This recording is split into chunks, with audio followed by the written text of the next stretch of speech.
Okay, number 6, and I did tell you 4.5%, right? I was trying to remember. I typed that back in. I know it was missing 4.5%. Okay.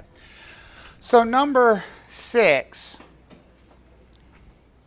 deals with calculating the loan balance after a certain number of payments.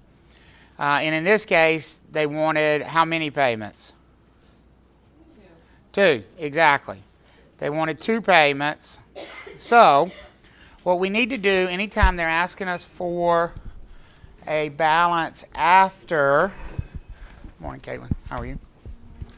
A balance after a certain number of payments, we want to take a look at where we're starting, how much we are paying total, and then figure out how much of that payment is interest so that we can then determine how much that payment goes toward the principal. Does that sound familiar to everybody? Remember from last week that we did that? So in this particular question, it says Travis purchased a home in Garner with a sales price of $175,000 and a 90% loan-to-value loan. Well, the first thing we're going to have to do on this question is determine the loan amount. Does everybody agree with that? You had to get to a loan amount for this thing because all the math in this is based around the loan, not around the purchase price. So the first step is just going to be to take $175,000 and multiply times that 90% loan-to-value. And what did you guys come up with for a loan balance there? $157,500. Okay, so that's my loan amount, or my, what's another word for that? My principal. That's my principal balance on my loan. Good. So we got $157,500 out there in our loan. Now, they want to know what our balance is on that loan after we've made 2 payments on it. Well, we can't do 2 payments at a time, so we got to work with them one at a time. If I am given a principal and interest payment, what they're really asking me for is how much of that payment is going toward just the what? The principal. To get there, though, if you've got principal and interest combined and you want to know how much is going toward the principal, what do we need to do? If we've got 2 things in a bucket and I want to know how much just one thing in the bucket weighs, what should I do with the other thing? Take it out of the bucket, right? Subtract it out. So I need to find a way to subtract out the interest of this payment so that I am left with just the principal. Does everybody agree with that? How can I do that? How can I go from the loan balance to get to how much of that payment's going toward interest? Jolie has a really good way to do it. She has a good way to do it. I'm all ears. She does. I mean, it really is awesome. The only thing I did just to kind of keep it straight is I just put balance, principal, interest, and then the payment obviously is just the same. The same. So then you do the, what was it, 4.5 we decided? Right, 4.5%. 4.5, and that'll give us the interest, subtract that from the payment, and that'll give us the principal. Subtract, and then that goes to the next one. So you made it into a chart for yourself. I did. Yeah. It just helped. Well, let's do that. I like that idea. We can make it a little chart. I kind of like doing it like that because it keeps it organized. That was confusing to me, and she was a accounting major, so she laid that out for me, and I was like, oh my God. It makes Right. sense. So what she did was she basically broke apart the 2 things, right? You know, she has her loan balance over here, right? And then she had how much of the payment is going toward the principal, how much is going toward the interest, and then the total payment, right? Yeah. Right. And the payment's always $750, so that went straight down. Right. The payment's always going to be $750, and the principal and interest always have to add up to be the payment. Does that make sense for everybody, what she's saying she did here? So basically, she just filled in, and we're making how many payments? We're going to do 2, so I'm going to write a $750 payment in there Twice. 2 times, right? So what I know based on this is that my principal and interest have to always add up to $750. I like this method. I like it. So The loan balance started at 157,500, right? So we can fill that in, and we know that the interest rate is always going to be 4.5%. So we could write that in up there, right? Is everybody good with that? So what she's doing is she's simply saying, okay, 4.5% interest is always going to be times my loan amount. So let's do that. Let's do 157, and I'll scroll down and I'll come back to my chart. So if we take 157,500 and multiply times 4.5% interest, what do we come up with for our annual interest? 7,000, how much? 0.87? And how much? 50 cents per year, correct? And then we're dividing that by what? 12. Dividing that by 12, and what does that give us monthly? 590.63. $590.63. Does everybody agree with that? So what she's simply doing is going back to her chart up here and filling in $590.63. Well, when you arrange it like this, there's only one other thing that needs to be filled in on this row of the chart. And what is that? The amount going toward the principal. And what do we know about the principal and interest added together? They always have to add up to the what? To the $750 total payment. Does everybody see how she's doing this to kind of just linearly organize it for herself? So what it shows is that to get to the principal, what do you need to do? Subtract the 590 from the 750. So what are we left over with as far as the amount going toward our principal? 159.37. And then the last step here, and I'm going to do this, our new loan balance is always whatever's in our loan column minus whatever's in our principal column, right? Isn't that a good way to organize it linearly for yourself? So the new loan balance is just going to be what we started with minus whatever's going toward our principal. So 157,500 minus that 159.37, what are we left with for a new loan balance? 157,340 and 63 cents. Is that right? Everybody good with that? Guess what? Start the whole process again. Do the exact same steps again. And what this does is it clearly tells you you're done with this loan balance. You're not using it anymore because you've closed out that line. That line's filled in. Does that make sense? I do like this, by the way. Thank you for sharing. So now we've got a new loan balance. What are we going to do with it?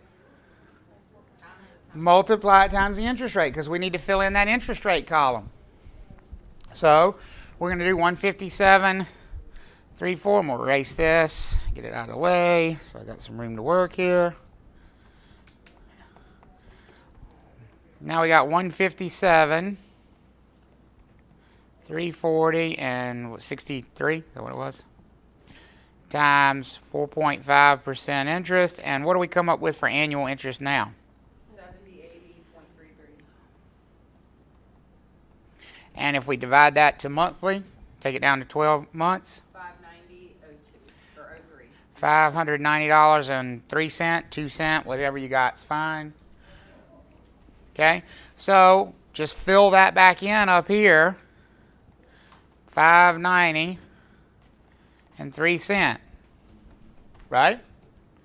Well, one nice thing it does, it shows us we're going in the right direction because what should our interest payment be doing every month? It should be going down, right? And boy, it went down a lot.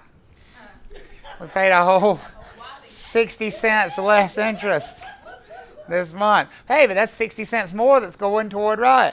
That's going toward our principal because they still have to add up to be that 750 over there.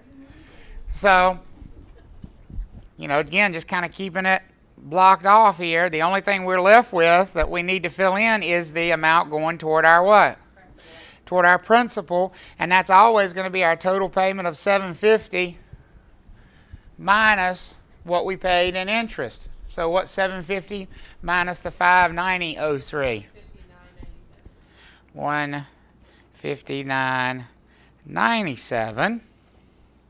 And again, we are subtracting that amount from our principal. So, and I like this because it keeps it grouped. You see what number you're subtracting from, right? We haven't changed the steps at all. It's still the exact same order that we were going in previously. It just gives a nice little visual. I'm not ready to move on until I've filled that thing in all the way across. Does that make sense for everybody? So what's 157,340 and change minus the 159.97? What do we come up with for our balance after 157? How much?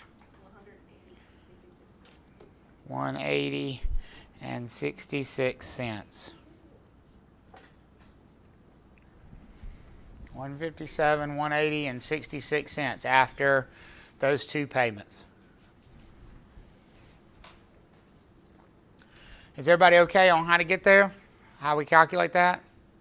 I do like that. Thank you. I'll be stealing that. Borrowing it, stealing it. Always.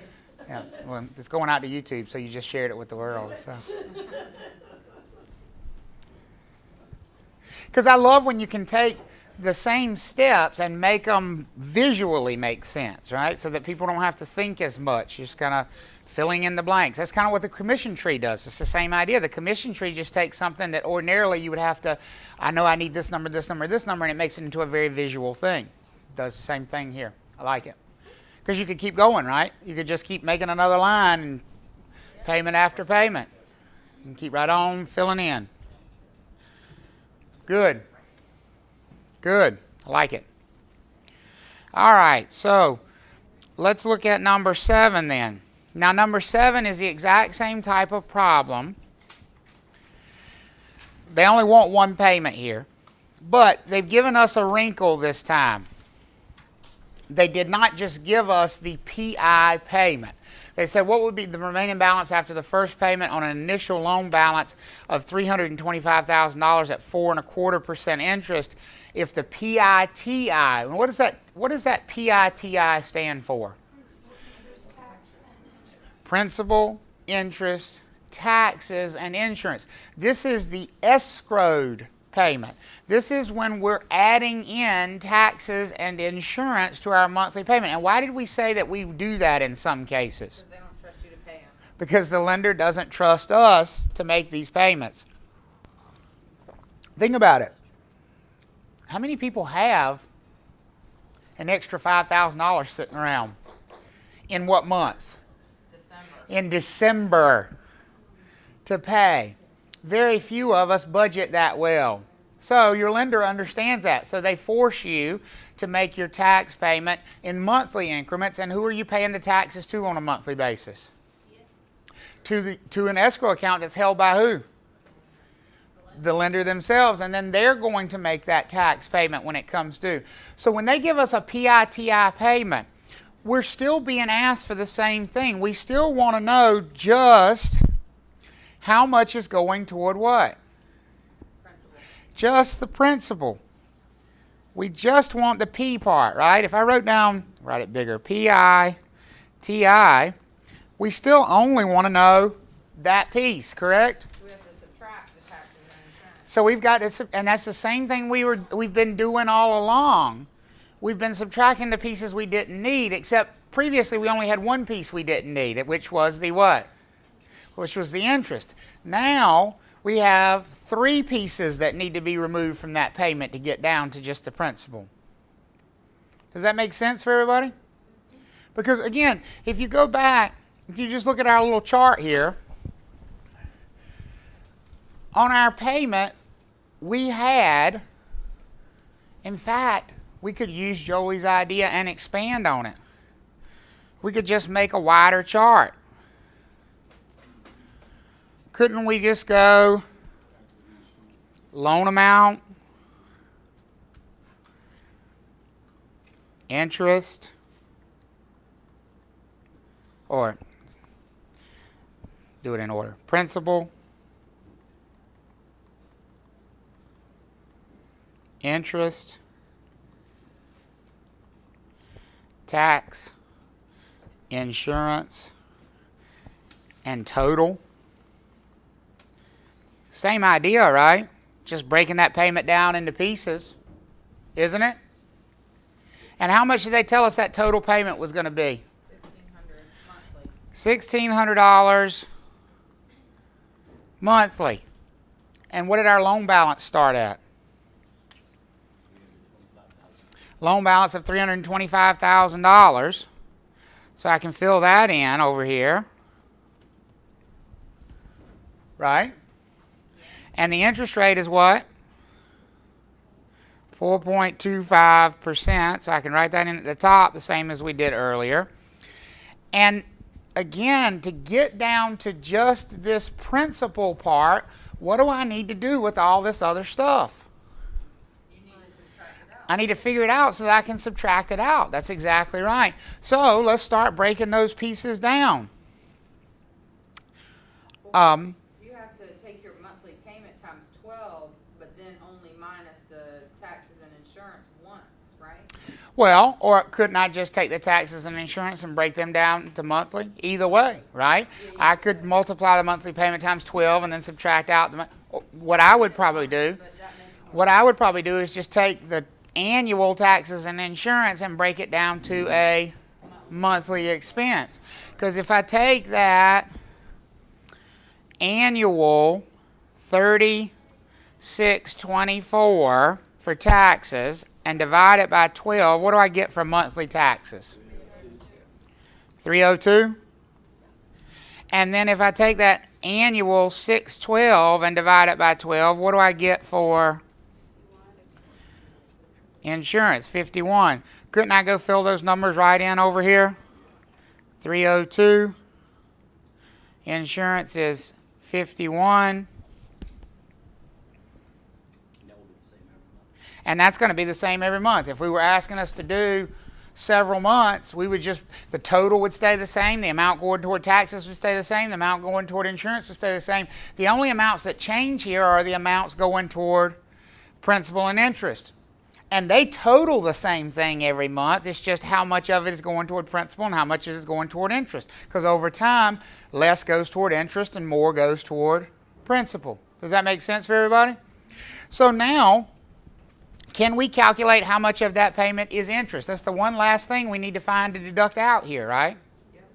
So to do that, I'll scroll down to the bottom. I'd take my loan balance of $325,000 and multiply times 4.25%. What do we come up with for annual interest? 13,812.50 annually. Divide that by 12, and how much is that monthly? $1151.04. So I'll go right back up here and I fill in my $1151.04. And I can put some lines here if it helps to give a visual delineation, right? You just want to break them out. What's the last thing we need to fill in? We have to subtract the payment. We have to subtract tax, insurance, and interest from the payment. That's right. Because all of those things, principal, interest, taxes, insurance, added together equals $1,600. If I've only got one hole left, can I just start at the $1,600 and subtract all those things out to get that one piece that's missing? Does that make sense for everybody? Okay. So what do we come up with for our principal payment in month one? $95.96. And remember, my loan balance for the following month is always the beginning balance minus the principal. That's why we keep them side by side like that. So $325,000 minus $95.96 is going to be $324,904 and 4 cents.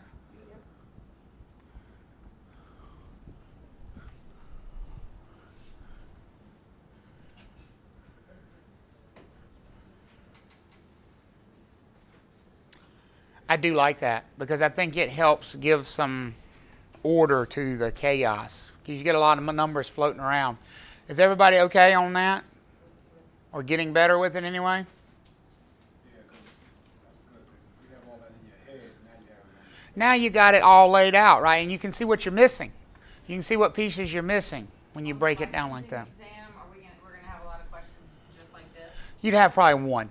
One. Probably one question like this. And we'll be able to write this out? Absolutely. You'll have all the scratch paper you need, so you can write down as much as you need to. Okay? Good? Good. So we can add that to our formula chart. We can. I'll have to make something out pretty like that. And it is official. We have added something in. How about that? You have changed the course of real estate education in this country. My work is done. Yeah, exactly. I think you should automatically pass for that, right? You know. Hello. Doesn't work that way. So number 8. Number 8 introduces a different idea. So we haven't talked about this yet. But it's not a complex idea. The idea of interim interest. So somewhere in your notes, I want you to write down a definition of interim interest because it has a very specific definition. Interim interest. So let me first explain why there is such a thing, and then we'll define it. Okay? What did we say about paying interest on any mortgage loan last week when we talked about paying interest on mortgage loans? And I'll see if I can't draw something here to give a little bit of a visual aid. When we talked about paying interest on mortgage loans, and I'll give you a little timeline.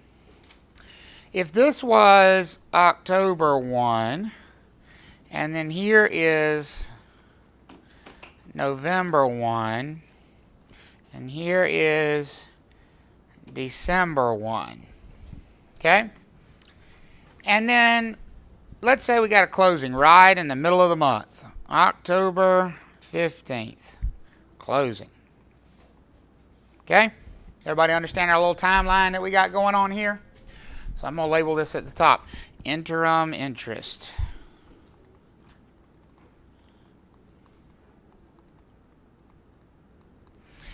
Talk to me about mortgage payments. When we make a mortgage payment, what's the first thing that gets applied to, that payment gets applied to? The interest that's accrued in what month? The previous month, right? So I'm going to share a little secret of the business with you here. If we close on October 15th right here, we're not going to make a mortgage payment on November 1st. We're not going to make a mortgage payment until December 1st. Right here is going to be our first mortgage payment. Now, if we look at that and we think about how mortgage interest works, the interest that we're going to be paying is this time period right here. Right? Because when I make a mortgage payment, I'm always paying the interest for the previous what? Month. That presents the lender with an issue. What about that time period? What about that purple time period right there? From the day of closing through the end of that month, do you just get away and not pay interest on that during that time? You don't make a bigger payment in December. You make the same normal scheduled monthly payment. So when do you think we're going to pay that interest from October 15th through the end of October? At closing. In advance. That is the definition of interim interest. Interim interest is always from the day of closing through the end of the month.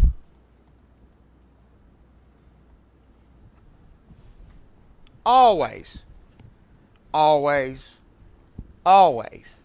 From the day of closing to the end of that month. Is everybody with me so far? So now, here's your real test. And I don't want you to yell it out. I want you to write it down. I do this with every class, every time. I just want you to write down somewhere on a piece of paper. It can be a scratch piece of paper in a corner. You're just going to be writing a number down. I want you to write down the number of days from October 15th through the end of October. Now remember, I'm going to help you out here. Every month only has 30 days. Remember, 30 days per month. So October would normally have 31. I get that. Forget Halloween. It doesn't exist this year. Okay? 30 days. And I want you to write down the number of days from October 15th through October 30th. No. No. I like the way she's doing it. No. Yes. No. No. Yes. Yes. Yes. No. No. What is that? 16, yes. 16 days, folks. 16 days from October 15th through the 30th. This is why some creator somewhere has given us fingers and toes. We're supposed to use them. 15, 16, 17, 18, 19, 20, 21, 22, 23, 24, 25, 26, 27, 28, 29, 30. That is 16 days. 16 days. I don't recommend you do it mathematically, because when we get to closing statements, there are going to be some times when you're counting the beginning of the month, and there are going to be some times when you're counting the end of the month. There are going to be some times when you're counting the day of closing. There are going to be some times when you're not counting the day of closing. Fingers and toes or tick marks on a piece of paper never fail you. I really recommend you. I know it's silly. There's a lot of silly things I teach, but they work. You know, and so it's 16 days, because you have to count that day of closing, because you're going to start paying interest on that day of closing. So if you just say 15, 16, 17, and you start counting that way and get to 30, you're going to be at 16 days. Here's why I do that. I don't do it to embarrass you and go around, not at all. I don't even do it because it's humorous. I do it because that will be an answer choice. There will always be an answer choice that will equate to you doing 15 days instead of 16 days, because they know that's the most common mistake you make with questions like this. Okay? So make sure you get the correct number of days. That's probably the hardest part about a proration, is just getting the number of days. And that's a word we haven't heard yet, a proration.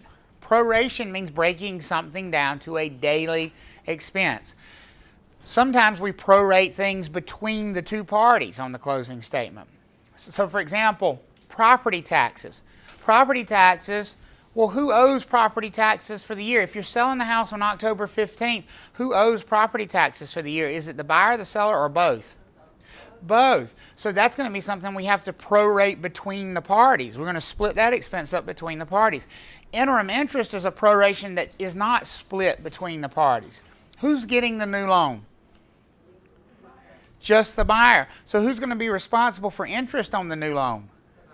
Just the buyer. This is not a proration between the two parties. This is just a proration for one party. Okay? And that doesn't matter to you yet, but when we get to the closing statement math, it will matter to you, because you're going to say, well, who gets the day of closing? Well, think about who the charge impacts. In this case, this charge only impacts the buyer, so who's going to pay for that day of closing? The buyer. It only impacts the buyer. You can't charge the seller for the buyer's loan. So it has to be the buyer paying for that day of closing. So 16 days. So what we really are asking in this question is, how much is of the interest on number 8, because they told us we have a February 20th closing day, right? They want to know how much interest is going to be charged for February 20th through when? February 30th, that magical day that we've never seen, but exists in a real estate calendar. February 20th through February 30th. And here's the thing. Y'all already understand that's the case. You just never thought about it that way. How many of you pay less rent in February than you pay in January? You don't. You ever paid for that extra day in January? You ever gone and asked for your money back in February? No. Pay the same amount. So guess what? There must be the same number of days. Yeah. February 20th through February 30th. How many days is that? That is 11 days. That is 11 days. When I do a proration, usually write down my number of days before I even start doing the math of the proration, because that's the most likely thing for me to mess up. So, interim interest for 11 days. Well, if we have a loan amount and we have an annual interest rate, can we get to daily interest from there? Yes. So, we take our $480,000 loan amount and multiply times, not 4.5, 4.25. 4.25% interest. How much is our annual interest on that property? $21,400?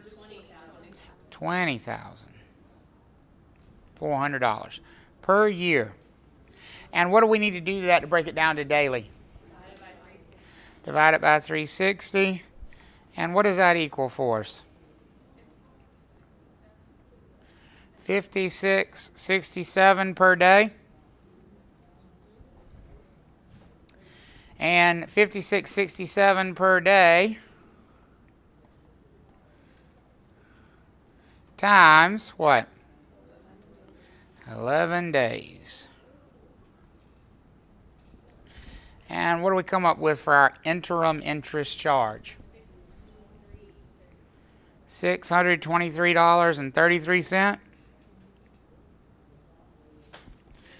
So that's how much that borrower would be charged at closing for the interest on that first portion of a month.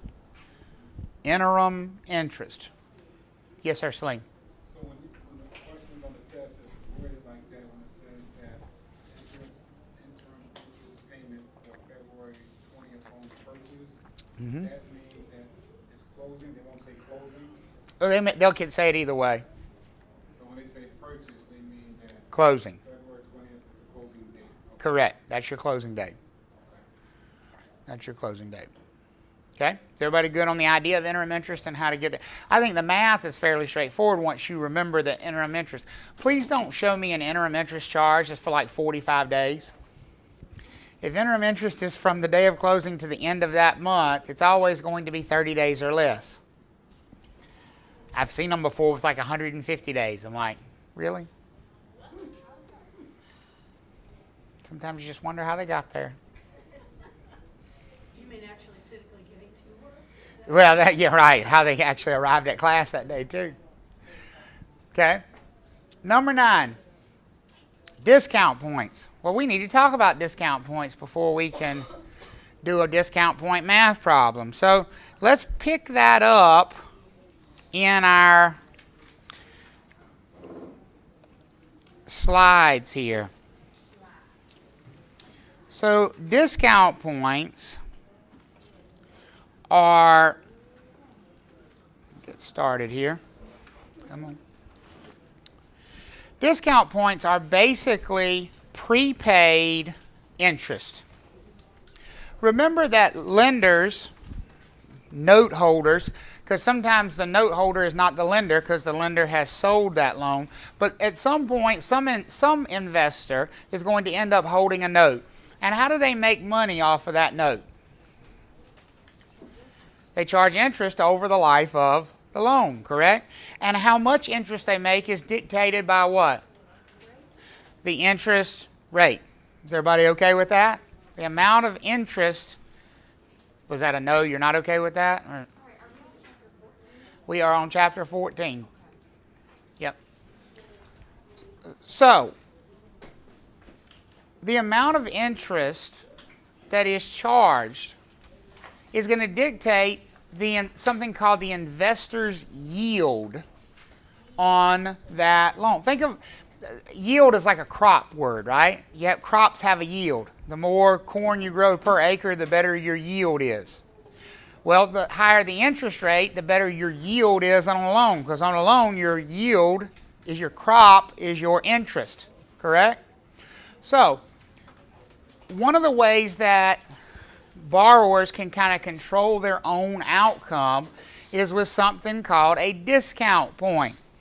Here's what a discount point does. A discount point lowers or discounts the interest rate over the life of the loan. It's a lower interest rate. And guess who gets to choose that? The borrower does. You don't have to accept that interest rate from Bank of America. You can choose any interest rate you want. How many of you would like to get a mortgage at 3% interest? You can do it today if you're willing to pay enough up front. Because that's what a discount point is. A discount point is an upfront fee in exchange for a lower interest rate over the lifetime of the loan. The lender is willing to accept less money over the next 15, 30 years in exchange for what right now? Cash up front. The reason we call it a discount point is, ideally, is it going to save the borrower money over the long haul? Yeah. The point of doing a discount point is that we will actually save money by paying up front rather than by paying the higher interest rate over the life of the loan. So does everybody understand what we're doing here? Yes? So would a discount point also be the same thing as if I just paid more money for my mortgage on a month? No, it would not, because if you pay additional to you're talking about paying an additional premium payment, right? Or additional principal payment, I mean. Yes. Okay? So when you make an additional principal payment, you are lowering your principal balance, but you're still paying interest at the same rate. So if you have a 4.5% interest rate loan, you may make a chunk payment toward your principal, but whatever principal is remaining, you're still paying 4.5% interest on it. Also, it's lowering the percentage. Correct. A discount point is lowering the percentage rate on the loan. The lender is actually lowering the rate. So instead of having a 4.5% interest rate, you might have a 4% interest rate or a 3.5% interest rate. And my point here is that that is up to the borrower, not the lender. The borrower gets to choose their own interest rate. Now, that choice comes at a cost. Because when lenders offer you a certain interest rate, they're offering you the market interest rate. You're free to adjust that rate however you see fit based on however much you want to pay at closing. Or it could work the other way. Could you tell the lender, no, charge me higher interest? You could. Who would? Millions of people. Millions of people. How many of you have ever heard of a no closing cost loan? Oh, you hear it all the time, right? I guess they must be advertising something nobody ever does. First of all, let me be the first to inform you. It's bullshit. There's no such thing as a no closing cost loan. Every loan has closing costs because somebody has to get paid, right? Whoever's making that loan has to get paid. Here's what's happening. Discount points in reverse. Normally, you would think of a borrower wanting to do what with their interest rate? Lower it. And in exchange for lowering it, what is the borrower having to do at closing? Pay more money up front. Could the borrower choose to accept a higher interest rate? In exchange for what? Paying less money up front. So when you hear about a no closing cost loan, all you're doing is accepting a higher interest rate in exchange for them not charging you those fees. Does that make sense? You're just shuffling it around. Yes, go ahead, Aaron. Kind of equivalent to a down payment, or is this like something totally different? Not equivalent at all because it doesn't touch the principal balance. This has nothing to do with, and I'm not trying to shut you down. I just want to make sure you understand. We're working completely on the interest side of things. We're not affecting the principal balance one way or the other. Okay? So if I've got cash at closing, I have to decide, do I want to invest that cash toward lowering my interest rate, or do I want to pay down my loan balance? You know, I'd have to make that decision. And so a lot of it's going to be dictated by how long I plan to keep that loan. How long am I going to borrow that money? What, you know, those are all personalized decisions. Okay? Does everybody understand what the process is going to be here? Because I want you to understand what's happening before we talk about the math of it. The math of it will never make sense in a million years if you don't understand what is actually going on. Why? So why would the borrower pay this money that we're about to talk about up front at closing? In order to lower their interest rate, which is also going to lower their what? Their monthly payment every month for the next 360 months. And they start paying more principal sooner because the rate is lower. Because the rate is lower. Exactly. Now this might be like a dumb question. No. Could they still pay what they were going to pay if they had a monthly payment wise, pay what they were going to pay if they had a higher interest rate? So at that, like, but they're paying at a lower interest rate. So therefore they're paying more towards their principal, but at a lower rate for interest. So like You rephrase that again, because you lost me somewhere along the way. if your interest is like 4.25%, Okay. right?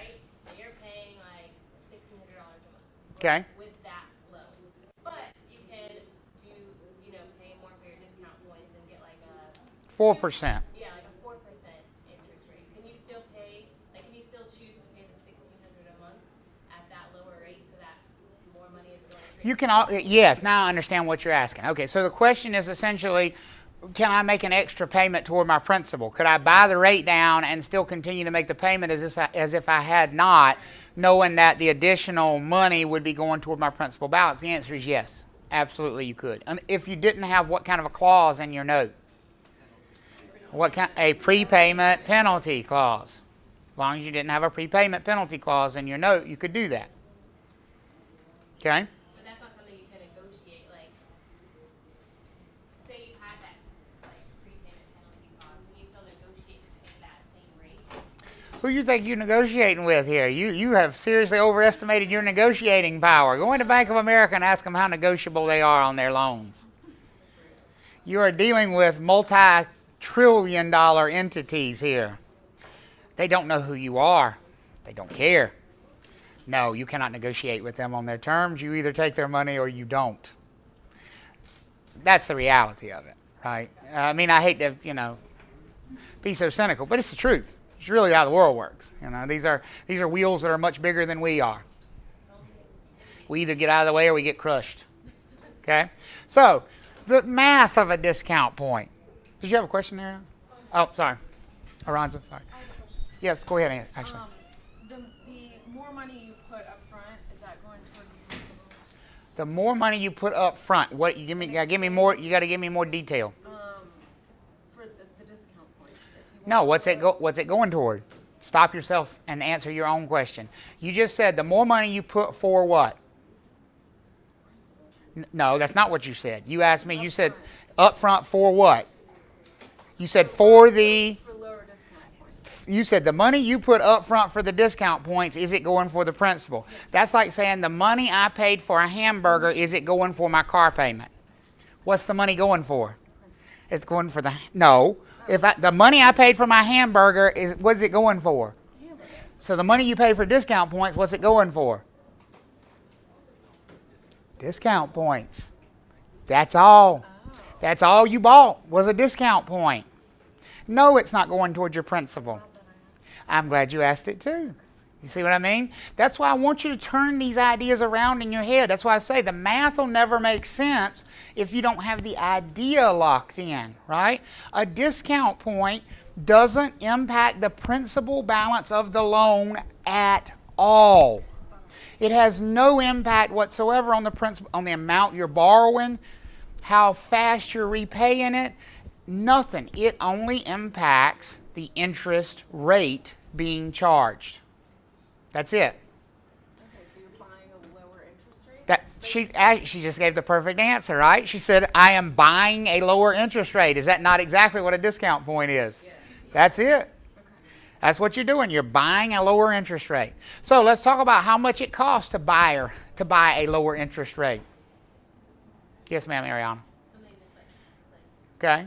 Did it click in a good way, bad way, or I mean, do we need to dial 911? Are you okay? You know. I'm still in my mind associating like the discount point with like kind of the down payment as if it's like, oh, okay, so you're paying for these like discount points and it's also going towards that. But you're literally just paying to pay down your Interest rate. Okay. That's it. That's all you're paying for here. You're paying the lender to give you a lower interest rate.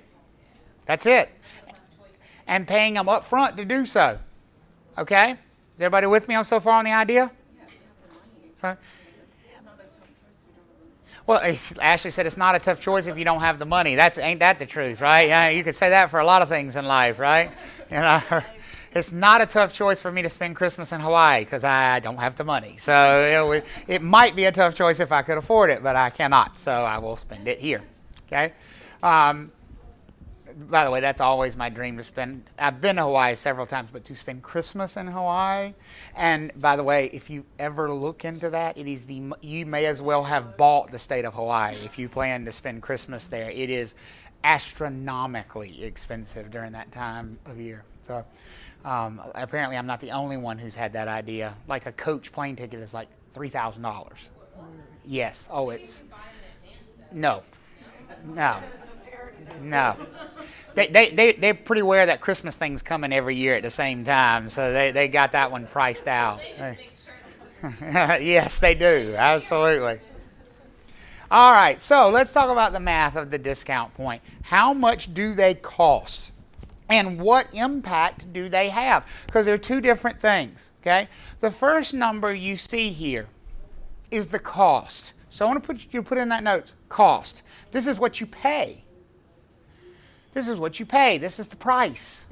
The price for each discount point is a tiny little 1% of the amount you borrowed. That's across the board, isn't it, North Carolina? For your purposes, it's across the board.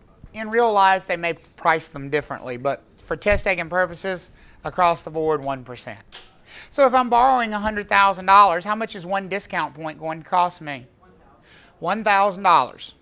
Write a check. $1,000. Gone. Poof. So, what do I get for my $1,000? What I get for $1,000 is a 1/8% decrease in the interest rate being charged on that loan. A 1/8.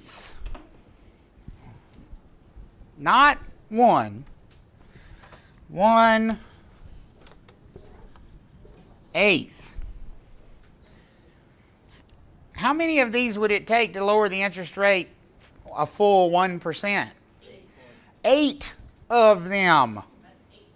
So that would equal 8% of the loan amount. So that would cost $8,000 if I were borrowing $100,000. To lower it from a 5% rate to a 4% rate would cost me 8% of what I just borrowed. This is not a cheap proposition. 8 is the magic number when it comes to discount points, because 8 is also the number of years at which this starts to make sense. If you plan to keep that loan for 8 years or longer, then discount points make some financial sense. If you plan to not keep that loan for 8 years, they do not make sense, because you'll actually pay more for the discount point than you will the interest over the life of that loan if you keep it for less than 8 years. Yes, ma'am. Paid at closing. Paid at closing. So that's just from the borrower's perspective. It's an 1/8% decrease for you and an 1/8% increase in their yield, because they're accepting a lower interest rate, right? So they're going to get less interest over the life of the loan, but they're getting more money right now at closing. Does that make sense for everybody? Now, you have a calculator. Calculator is a wonderful thing when it comes to fractions. 1/8 is just 1 divided by 8, right? Type that into your calculator. It should equal something like this, 0.125, right? That is how much the rate is going to change with each discount point. It's going to change 0.125%. Does that make sense for everybody? 0.125% for every discount point you buy.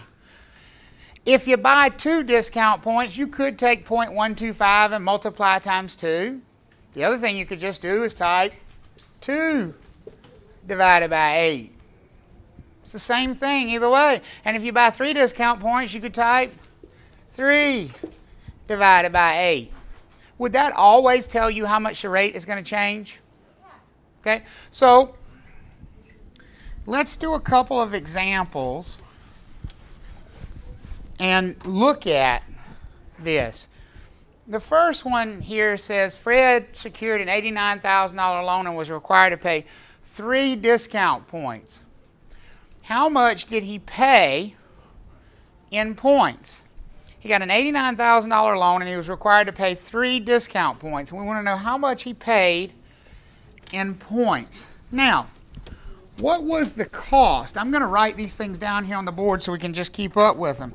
The cost of any discount point is what? 1% of the loan. And the change of any discount point is what? 1/8 of a percent. Okay?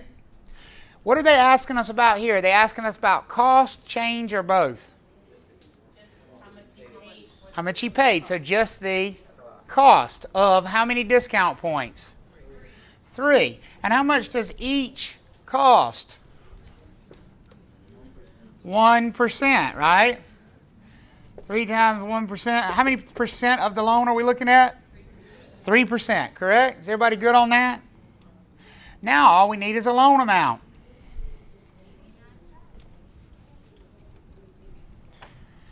$89,000 loan amount times 3%. $2,670.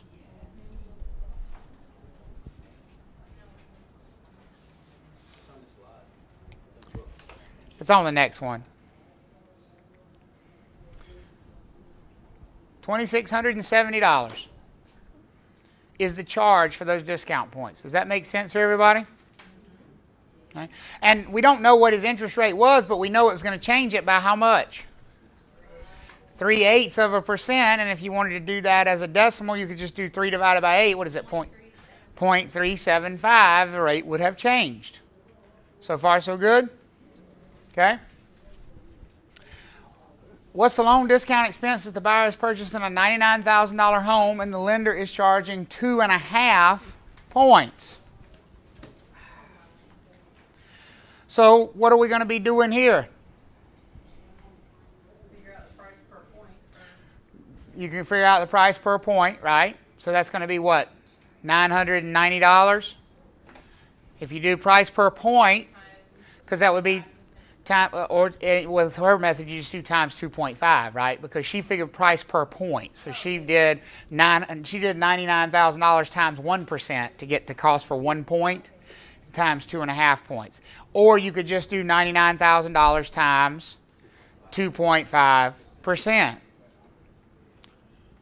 And if you go that route, you'll come up with $2,475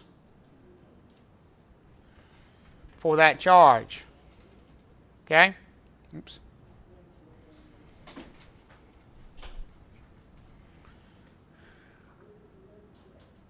I don't want to skip over that one. So, let's take a look at that worksheet. Oh, I got to get out of this. Hold on. That I gave you. It said if Sam is offered a mortgage loan at 5.5% interest and purchases 3 discount points, what will his new rate be after the points are applied? So he's got a loan at 5.5% interest. He's buying how many points? 3. So the number of points, I can always write 3 over 8. And if I do that math in my calculator, that change is going to be what? 0.375? So 0.375 change. Now this is a discount point. Is it going to lower his rate or is it going to raise his rate? It's going to lower his rate. That's why we bought it in the first place. So we're just going to do 5.5 minus 0.375. 5.125% is his new interest rate.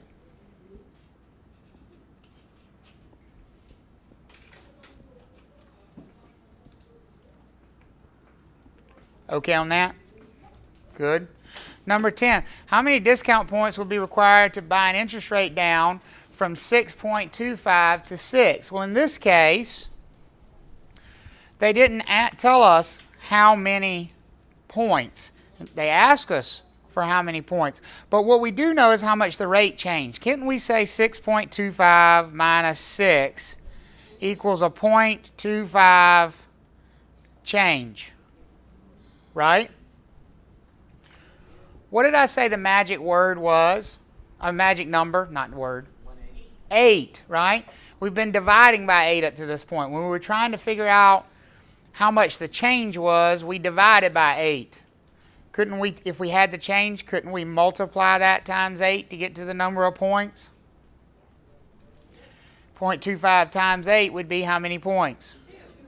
2 points.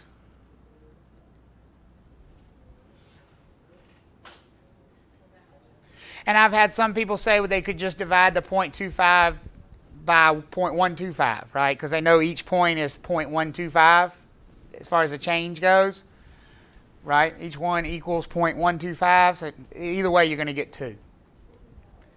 And you kind of start to recognize them anyway. 1 point is 0.125, 2 points is 0.25, 3 points is 0.375, 4 points is 0.5, 5 points is 0.675. You know, you start to... They have a very consistent trend because it's going up by 0.125 each time. Okay? Good on that so far? Yeah. Well, that's about the quickest I've ever seen anybody pick up discount points. That's good. Okay? Work on number 11. Since it's named for Ariana, we'll go ahead and work on that one. Ariana's purchasing a home for $418,000. And obtaining a 90% loan-to-value, fixed rate, 30-year mortgage with an annual rate of 5%. She's decided to purchase 2 discount points to lower her rate over the life of the loan. What will she be charged on the closing settlement statement for the discount points? This is very indicative of a test discount points question. Now I do have a question. Okay, go ahead. So does the discount points go towards the original amount of the house, or does it go towards the loan value of the house? The loan value, okay. Not the purchase price, the loan amount. It's a loan expense. Good. I just understood what you're asking. Sean's question is, do I charge discount points based on the purchase price or based on the loan amount? And it is the loan amount. This is a loan expense. Remember, the cost of a discount point is 1% of the loan amount.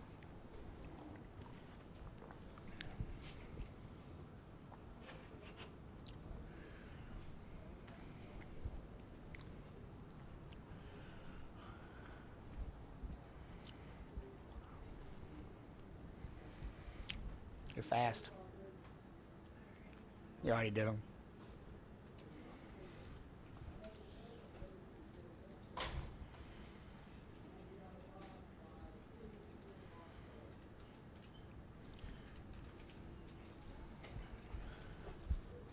Right. How many discount points are you buying? And how much does each one cost? No, that's how much it changes the rate. Each one costs 1% of the loan amount, right? So what are you going to multiply this by? 2 what? Mm-hmm.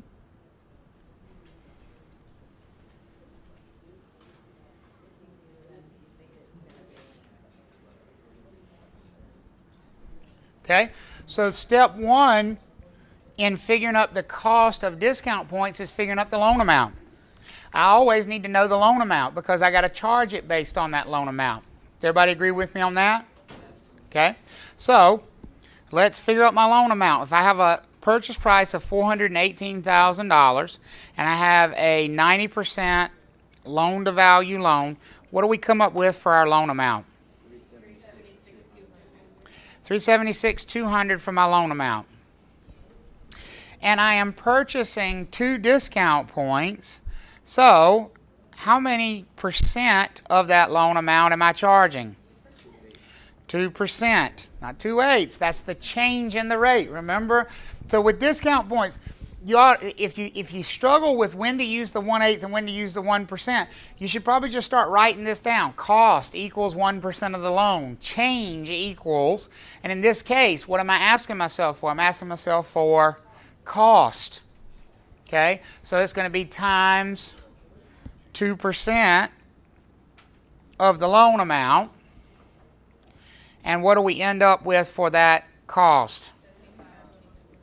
7524? 7,500 and that was weird. It was cool. I don't know how I did it though, so I can't repeat it. 7524 for the discount point charge. Okay, go ahead. So you saw I was gonna make it so much more difficult. Mm-hmm. It actually was. When we see a question like this, the interest rate, I mean, we don't need to pay attention to anything. Doesn't matter, right? Because, and so that's where it comes down to knowing what they, and so when you see a discount points question, what I would do, seriously, is write these 2 things down. You see you being asked for discount points, right? Cost equals 1% of the loan. Change equals 1/8%. And then circle the one they're asking you for, right? So when you, because if you circle cost equals 1% of the loan, you should see the only thing I need to know then is the loan amount. That's it. That's all you needed to know in this question was the loan amount. Okay? So number 12, go ahead and work on that one.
So which one are they asking for? Is that what they're asking for? What is the... See, all I see is this and this. But that ain't got no questions. Look at the question mark, right? And I even underlined. Yep. So what are they asking you for? What's the total cost? Okay. So circle that. That's what I'm looking for. And to do that, you need loan amount times the number of points, right? Okay. So how many points? And remember, you might have to combine things in questions. So what are they asking me for here? Are they asking me for cost or are they asking me for change? Cost. Both eventually, right? But the final answer is what? They're asking me for cost. They're asking me for the cost, right? They want to know what is the total charged to Leslie on the closing statement. And to figure out the cost of a discount point charge, it's always going to be loan amount times a number of points, right? Is everybody with me on that? So what is the loan amount? $215,000 times how many points? Well, that's the answer, but I don't know how you got there because they didn't give it to me. See, in the previous question, they told me how many points. So but what I'm saying is, folks, if you start building out a roadmap like that, don't you immediately go, well, shit, I don't know how many points I need, right? Because when you do that, now you're like, oh, I got to know how many points. And how many points is based on that rate change, right? So now you got to go to the other side of the thing. Now you've got to look at how much did that rate change. Well, it changed from 5 to what? To 4.25, which is a change of 0.75, right? Times, what's our magic number? 8 equals how many discount points? 6 points. It took 6 points to move that rate from 5 down to 4.25. Everybody with me on that? I'll be honest, I'm completely lost. Okay. No. Why are you lost? Tell me where you lost. I don't even know. Both questions, I don't even know how I did it. So what's a discount point? What does it do? It lowers the percentage. Lowers the interest rate, right? And do you have to pay a fee for it? Yeah. Okay. How much does it lower the interest rate? Well, it depends on. No, it doesn't depend on anything. That's where you get, so that's why I asked you the questions, because we got to find where the disconnect is. How much it changes the rate never changes. How much it costs never changes. Those are constant numbers. So it lowers the interest rate by 1/8 of 1%. Okay? Each discount point lowers the interest rate by 1/8 of 1%, which is the same as 0.125. Because if you just take in your calculator, all I'm doing there is taking 1 divided by 8, right? If you do 1 divided by 8, that's 0.125. So basically what you're trying to figure out here, if the rate moved by 0.75, how many 0.125s are in there? Does that make sense? Yes? No? You think maybe, okay? When you're buying anything and you're trying to figure out a quantity of something that you need to buy, right?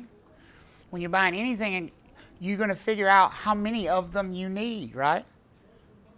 If you go into the grocery store and you're trying to make dinner for a family of 6, you got to figure out, well, how many if we're eating 2 potatoes each, I got to figure out how many potatoes I need to buy, right? Same thing with discount points. All we're looking at is how much we want it to change and how much each one changes it, so we can come up with the number that we need to purchase. Does that make sense? In this case, the total that we need it to change is this 0.75, because it started at 5 and it went down to 4.25. Does that make sense? So we come up with a change of 0.75. So now what we need to know is, how many does it take to get us to 0.75? And our building blocks are 0.125 each, because that's what 1/8 equals, right? Somehow I think the 0.125 is going to work better for you than 1/8. I'm just guessing, but it's a guess on my part. If I need to move 0.75, heck, forget the decimal. Just think for a second. If I need to move 75, or 7.5, or 750, all I'm doing is figuring out how big each step is to get and stack them up, right? So if a discount point equals 0.125, well, just try the math. Do times 2. Do 0.125 times 2 and see if that's enough. Do it times 3. Do it times 4. Do it times 5. Do it times 6. I guess if you get to 6, guess what? It's going to equal 0.75. Because 6 is the number of points it takes to get from what they gave us to what we wanted to buy it down to. Is that helping? Okay. Because, again, it's not about the math. This is not a math test right here, this stuff, because this is just punching percentages into a calculator. You can do that. The thing is understanding the concept of discount points. It's a concept thing. It's not it's presented as a math question, but it's really not a math question. It's more a concept question. Okay? So, if we get buying 6 discount points, do we now need to know how much to charge over here on this side? Right? Because each discount point costs what? 1% of the loan amount. Are you okay once you've got the number of points? So it's just strictly on the change side that you've got a disconnect. Good. Well, at least we've narrowed that down. Yes, like I just did, the cost. Mm-hmm. Because I didn't know that we needed to do the change, because I just looked at the final question. That's right, and that's exactly what I wanted you to do. But once you get to cost is going to be loan amount times the number of points. What'd you do with your number of points? Well, I know it's wrong, but I did 215,000 times 5. And then And where'd the 5 come from? because there was 5 years, and so I was trying to figure out the total, Yeah, see, none of that. Right. See, none of that matters. So that's what I'm trying. That's why I wanted to ask the question, because I want to know where the disconnect is, where you're veering off. See, the only thing that impacts here is interest rate. That's the only thing we're changing. So anything you're adjusting has to do with the interest rate, and that's where those number of points come from. Is that change in rate? So 6 points is 6% of the loan, and what do we end up with for our cost? 12,900. So it would cost $12,900 to buy that rate down from 5% to 4.25%. So it's the same thing just to get the 1% from that 215 and then multiply it. By 6. Sure, you got a cost per point, right? If you multiply it times 1%, you'd get a cost per point, and then you're buying 6 points. Same math either way. And so what you're saying is the rate, the discount, that never changes. So 1/8 Is always is 0.125. 0.125. 2/8 So is you always figure out what the 0.25. percentage of changes, and then you figure out that's Where you are. That's it. Yeah. That's it. So that stays constant. It does stay constant. Got it. Does stay constant. Sure does. Okay? And discount points are one of those things that conceptually people just have a disconnect on, because it's a foreign thing. It's something you've never encountered before, especially if you've never borrowed money significantly. Yes, ma'am, Marilyn. So, I realize our job will be to advise people, but really, we don't get into this with No. our clients. They need to talk to their loan officer No. about this. It's entirely stupid that this is part of the exam. Okay, that's what I was kind of wondering. I'm like, what And yes, I just practical said that on application- YouTube. It's entirely stupid that this is part of the exam. I say the same thing to them all the time. So is it our job to advise people about their loan? No. As a matter of fact, it's your job to specifically not advise people about this kind of thing, which is why it's stupid that we teach it to you. You know, I understand their thought process. They want us to teach it to you so that you could understand that, you could basically answer a basic question. What is a discount point? What is it? My lender's telling me about discount points. What is one? You can certainly answer that kind of a question, because that's not giving advice. But I do think that this probably goes too far into, but it's there, so we teach it. Yes. Absolutely. On the closing disclosure. No. So you may just be answering a question of, well, what are this discount point they're charging me here? What does that mean? What does that charge for exactly? All we're gonna do ever is just write in that on a closing. That's it. That's it. Okay? Good on that? Wait, I'm confused. Are we gonna be like writing in? No. Okay. You're going to be answering questions. You're going to be going over it with the client. Now, in the class, you will be writing it in, because we teach you how to do the math of a closing statement. But again, that's one of those things that's just for class. We don't expect you in the real world to be going out there and filling in how much somebody's discount points are going to cost. Okay? If All right, if you want to be a mortgage lender, then you'll have this in the book already. Speaking of, I was at Parade of Homes this weekend, and actually one of the people hosting one of like the open houses was a mortgage lender. Mhm. I was like, that's the weirdest thing. That's genius. What- Yeah, I mean it's genius, but I was like, I've never seen that before. Oh, really? I saw it on his card. It's a real estate broker and mortgage lender, I presume. No, it was actually just the mortgage lender in the house. I think a broker has to be in it. Some real estate brokers should have been there. They were on like lunch or something, I don't know. Some real estate brokers should be there. There was no broker there. It was just a mortgage lender. Oh, maybe he has both. Maybe he has both licenses, and his business card just says more. He gave you his mortgage I card. was listening to what he was saying to like some people that walked in, and he was like, "Oh yeah, I can give you, give me your information. I can give you some information about some really good realtors in the area." Oh, well And then I was like, he should not have been holding that house open by himself if he's not licensed. I was like saying it to my Are they parents. selling the house? Yeah, it's Parade of Homes. Yeah, Are all those homes for sale? I think some they of them are. already sold, Yeah, but- some of them are already sold. That But one- that particular house was not. But it is sold yet. smart to be a mortgage lender and be sitting there. I mean, you can get. some Sure. business. Yeah. Sure. I mean,